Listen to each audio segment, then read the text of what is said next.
The music was a lie. A beautiful, sweeping lie played on strings and woodwinds, designed to make the people in this room feel elegant instead of predatory. Rhea Bristol felt the lie in the silk of her borrowed gown, a deep sapphire that was supposed to make her blend in. It didn't. She was always visible. A dark, sharp-edged truth in a room of soft, glittering falsehoods. Her job was to see the cracks in the polish. As a freelance security consultant, she'd been hired by the event's host to test the defenses of this charity gala. Find the vulnerabilities. And she'd found one. Not a flaw in the code of a security camera or a blind spot in a guard's patrol. She had found a whisper. A conversation, clipped and venomous, overheard in a service corridor between two waiters who were not waiters at all. One had a faint scar bisecting his eyebrow.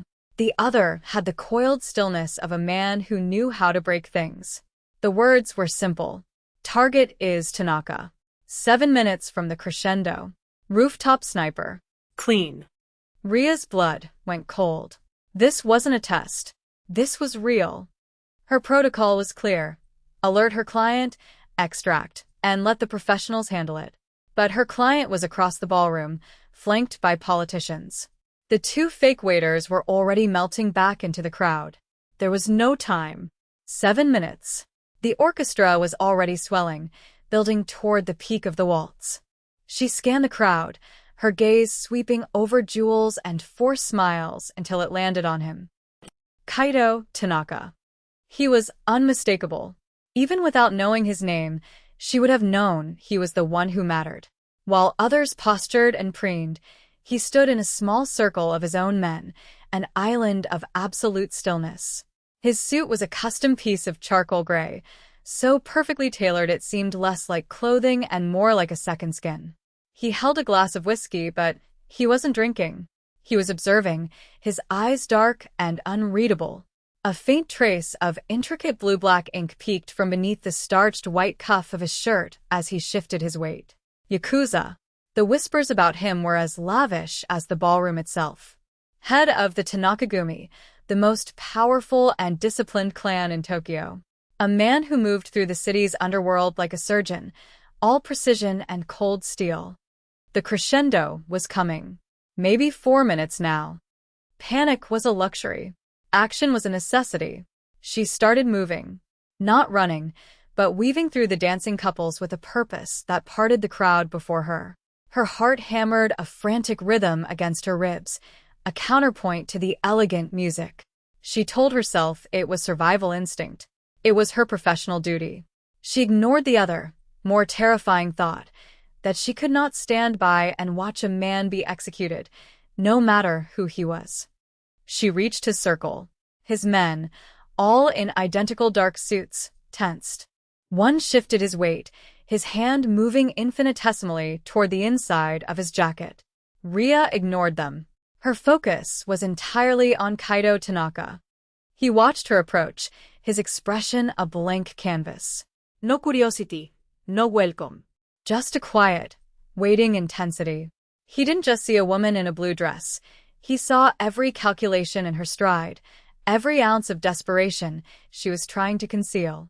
She stopped directly in front of him, close enough to smell the faint, clean scent of his cologne, cedarwood and something else, something like cold rain on steel. She met his gaze. "Dance with me," she said, her voice low and steady, betraying none of the chaos in her chest. One of his men took a step forward. "Madam, I suggest you." Kaito lifted a single finger, and the man froze, instantly silent. His eyes never left Rhea's. A flicker of something, amusement? Annoyance? Crossed his features before being suppressed. "I don't dance." The music swelled louder, a wave of violins cresting. 2 minutes. Maybe less. "You will," Rhea insisted, her voice dropping even lower, becoming a blade meant only for him. She took another step, closing the remaining distance. She raised her hand, not to touch him, but to hover just before the lapel of his perfect suit. "You will dance with me, or you will die in the next 90 seconds. The silence that fell around them was more profound than the music filling the rest of the room. His men looked from her to him, their professional calm cracking with disbelief. Kaido's expression did not change, but she saw it. A subtle tightening around his eyes. He wasn't dismissing her. He was assessing her. "Explain," he commanded. The word was not a request. "No time," she clipped out. Sniper. Rooftop across the street. The crescendo is his signal. "You are standing in a perfect kill box framed by that window." She gestured with her eyes toward the grand arched window behind him, its glass showing the glittering Tokyo skyline. Move. Now. He held her gaze for 1, 2, 3 eternal seconds. He was weighing her words, her sanity, her potential as a threat herself. She saw the moment he made his decision. It wasn't in a nod or a word. It was in the way the immense stillness that surrounded him finally broke. He set his whiskey glass on a passing tray without looking. His hand came up and closed around hers, not gently. His grip was like steel, his fingers cool against her skin. "If you are lying," he said, his voice a low vibration that traveled straight through her bones, "the bullet will be the least of your concerns." He pulled her onto the dance floor. It wasn't a dance. It was a controlled, calculated movement. His hand settled on the small of her back, a firm, proprietary pressure that guided her effortlessly through the swirling couples. He moved with a lethal grace she hadn't anticipated, his body a shield between her and the window. He kept them in constant fluid motion, making them an impossible target. The music reached its peak, a glorious, soaring crash of sound and emotion. At that exact moment, a sound cut through the air, not a gunshot, but a sharp, crystalline crack. A woman screamed. Ria's head whipped around. The champagne flute on the table where Kaido had been standing moments before had exploded, a fine spiderweb of cracks erupting from a tiny, perfect hole in its center. The sniper had taken the shot. And missed. Kaido didn't even flinch. His grip on her tightened, and he propelled her toward a side exit, his men closing in around them like a phalanx. The ballroom erupted into chaos behind them, but in their small bubble, there was only cold, terrifying silence. He pushed open a door marked private and pulled her into a dimly lit corridor, the heavy wood swinging shut behind them, muffling the sounds of panic. The door clicked. They were alone, except for the 4 men who had materialized at their backs. The air was thick with unspoken violence. Kaido released her, stepping back. The predatory calm was back, but this time, it was directed entirely at her. "Who are you?" he asked. The question was flat, hard, and stripped of any gratitude. "My name is Ria Bristol." She kept her chin up, refusing to show the fear that was now a cold knot in her stomach. "I was hired to run a security audit for the event. And you discovered a flaw," he said, his voice laced with a dangerous irony. "A fatal one," she countered. One of his men, an older man with a face like a road map of old battles, stepped forward. "Oyabun," he said, his voice a low rumble. She could be part of the trap. A diversion. Kaido's eyes narrowed, studying her. She could feel his gaze stripping away her defenses, searching for the slightest hint of deceit. "Were you?" he asked Ria. "If I were part of it, you'd be dead," she said, the words sharper than she intended. "I would have danced you 2 feet to the left." A ghost of a smile, so faint it was barely there, touched his lips. "You have a point." He turned his head slightly to address his man. "Check the rooftop. I want the shooter. Alive, if possible. I want to know who sent him. And find out everything there is to know about Ria Bristol." The men bowed slightly and dispersed, 2 leaving through another door while 2 remained, flanking them like statues. The corridor suddenly felt very small. The silence between them was not empty. It was heavy with the weight of what had just happened and what was about to happen next. "You saved my life," he stated, as if it were an inconvenient fact he was forced to acknowledge. "I was doing my job," she replied, clinging to the familiar armor of professionalism. "Your job was to report vulnerabilities to your client, not to accost the head of the Tanakagumi on a dance floor." He took a step closer. The scent of cedar and steel was stronger now. "You took a risk." Why? She didn't have a simple answer. It was a tangled mess of professional ethics, human instinct, and a sudden, inexplicable refusal to be a bystander. It was the only option with a chance of success, she said, settling on the most logical, least emotional truth. There was another option, he said, his voice dropping. To do nothing. To let it happen. Most people would have chosen that. He was looking at her differently now. The initial suspicion was still there, but it was joined by something else. A sharp, unnerving curiosity. As if she were a puzzle he hadn't expected to find and was now compelled to solve. The older man returned, his expression grim. The shooter is gone. Professional. Left nothing behind. But the attempt was real. High velocity, armor-piercing round. They weren't playing, he paused, then added, "This has the feel of the Hashimoto clan. It smells of their desperation." Kaido's jaw tightened. Hashimoto, he murmured, the name tasting like poison. He looked back at Ria. "It seems my rivals are becoming bold. And now they have seen you with me. They saw you pull me away." The implication landed on her like a physical weight. She wasn't just a consultant who had stumbled into something anymore. She was a piece on the board. A loose end. "You are no longer safe," Kaido said. It wasn't a warning. It was a verdict. "Your old life, your job. It is compromised." He looked at her, and for the first time, she saw a flicker of something other than cold control in his eyes. It looked like a memory. A dark one. "Complacency is fatal," he said, his voice barely a whisper. "I learned that lesson once before. Tonight, you reminded me of it." His man shifted uncomfortably. "Oyabun, the Akane incident was not enough." Kaido cut him off, the word like a whip crack. The name hung in the air for a moment before evaporating. But Ria had heard it. Akane, a wound, deep and hidden, that her actions had just touched upon. He turned his full attention back to her.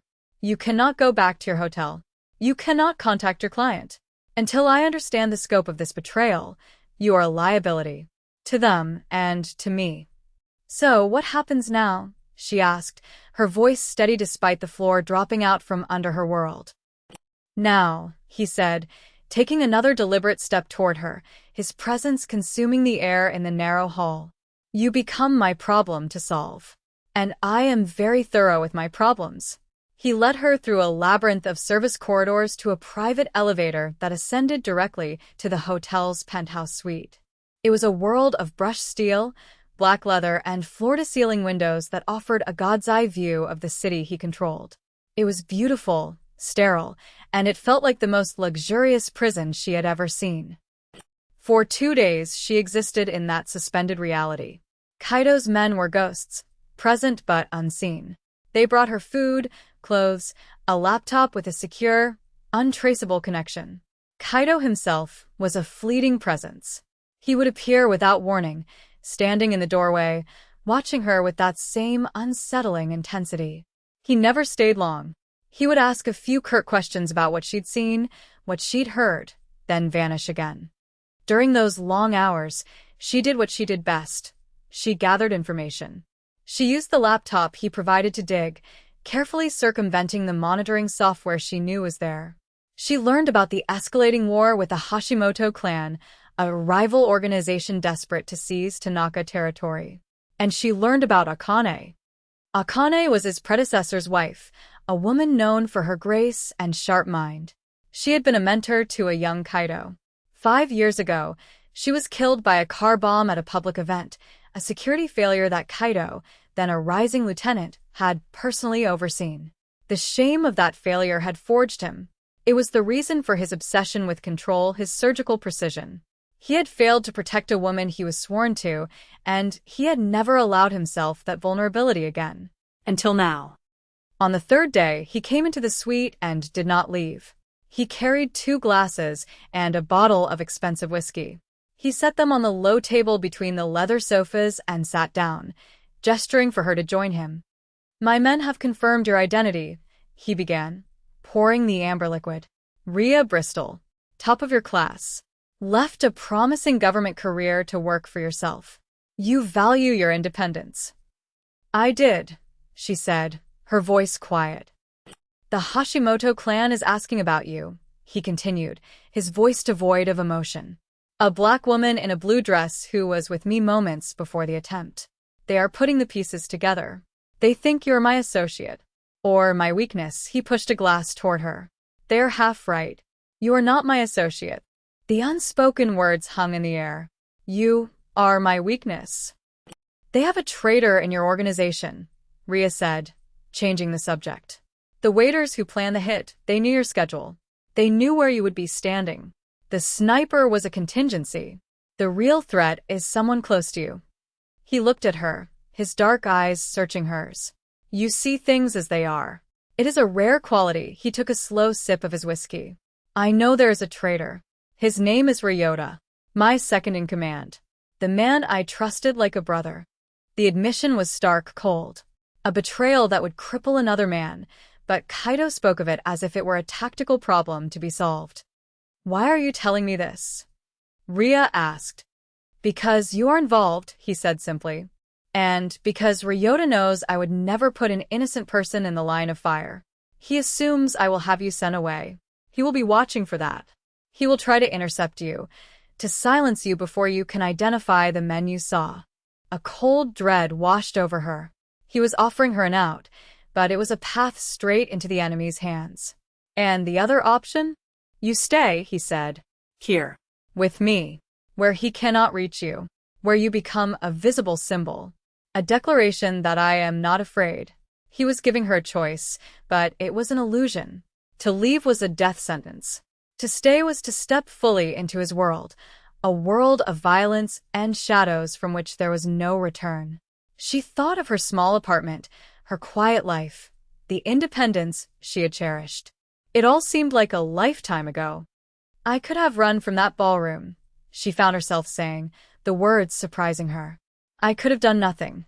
But you didn't, he said, his gaze unwavering. I told myself staying here, with you, was about survival, she confessed, her voice barely a whisper. I think I was lying. The silence that followed was different. It was not the silence of threat or strategy. It was charged, intimate. He leaned forward slightly, his eyes fixed on her lips. Lying about what? Before she could answer, his phone buzzed, a harsh intrusion. He glanced at the screen, and the moment was shattered. A mask of cold fury fell over his features. They're moving faster than I anticipated, he said, standing up. Ryota just made a deal with the Hashimoto boss. They're meeting tonight to finalize the transfer of my territory. And my execution. It's a trap, Rhea said instantly. He's leading you into an ambush. I know, Kaito said. And I will be walking into it. He turned to leave, but Rhea stood up, her heart pounding. Not alone, she said. He stopped, turning back to her. This is not your fight. He made it my fight when he put a target on my back, she shot back. You need an advantage. Something they won't expect. I'm a ghost in their system. I can see things your men can't. Let me help you. He studied her for a long moment, a war raging behind his eyes. The instinct to protect, to isolate his vulnerability, fought against the cold, tactical mind that recognized the truth in her words. Finally, he gave a single sharp nod. Stay out of sight. Do what you do. But if you are compromised, you are on your own. It was the harshest permission she had ever received. The meeting was set for a closed restaurant in Shinjuku. Kaito walked in with only two of his most loyal men, a deliberate show of confidence that was pure theater. Rhea was miles away, in a sterile server room, her fingers flying across a keyboard. She was a phantom presence, watching through the restaurant's security cameras, listening through its audio system. She had burrowed into the building's network, a digital god in the machine. She watched as Ryota greeted Kaito with a false smile, as the Hashimoto boss sat at the head of the table, oozing smug victory. They thought they controlled the situation. They were wrong. Rhea's job was to be his eyes and ears, to warn him of the trap. But as she watched, she saw something more. She saw the dozens of Hashimoto soldiers filtering into the floors above and below. This wasn't just an ambush. It was an annihilation. Kaito's two men wouldn't be enough. He wouldn't make it out. Her professional self, the strategist, screamed at her to pull the fire alarm, to create a diversion and tell him to get out. But another part of her, the part that had chosen to stay, knew he wouldn't run. He had come here for a confrontation. Running would be a loss of face he would never recover from.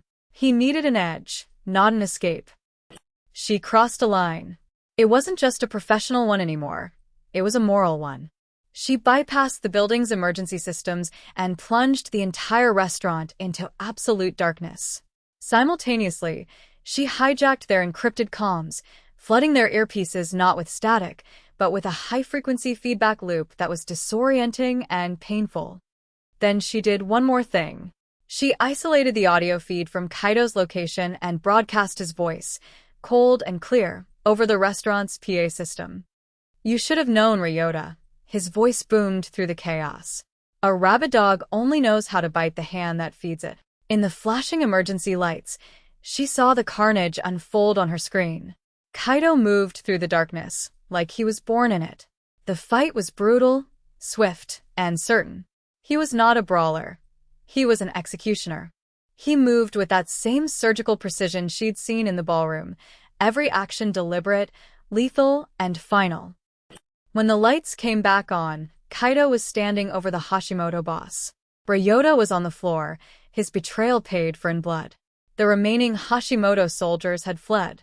Kaito stood alone, the undisputed victor. He looked directly into the camera. He knew she was watching. There was no smile, no sign of triumph. Just a quiet, absolute acknowledgement. He saw her. He knew what she had done. She was waiting in the penthouse when he returned. He was untouched, his suit still immaculate save for a single drop of blood on his collar. He walked over to the window, looking out at the city that was now unequivocally his. "My men are clearing your name," he said, his back to her, "erasing every digital trace of Rhea Bristol. By morning, you will officially no longer exist." The finality of it chilled her. The cost of her choice.